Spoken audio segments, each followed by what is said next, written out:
Today we are at Wiregrass, Georgia Technical College, and we're at the STEM and manufacturing events. I think it's really important to have these events and show them to kids at this age.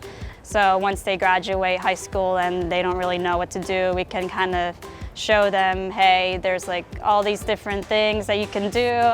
And there's like companies here in Valdosta that they can stay at and they can work at, and they don't really have to go to a different state or anything or move away from home.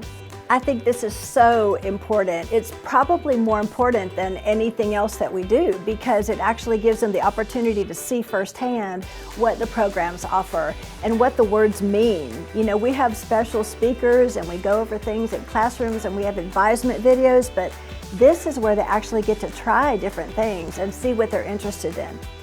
I'm with Packaging Corporation of America in Clydesville. We've had a long relationship with Wiregrass Technical College. We have a lot of our employees that work for us, especially in the trades, have gone to school at Wiregrass, and we've really depended on them for a long time for our employee base.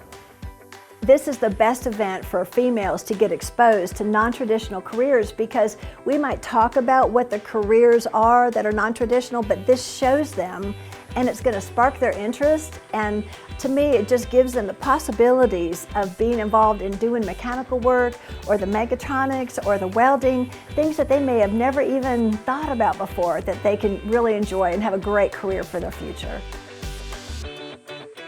I started as a dual enrollment student in high school at Irwin County, and from there I kind of took and ran with it. I did dual enrollment for just normal academic classes, did mechatronics, found a huge interest in it, and just loved it so much that I wanted to do more. And the more I tried, the more people started noticing, the more I expanded, and here I am today.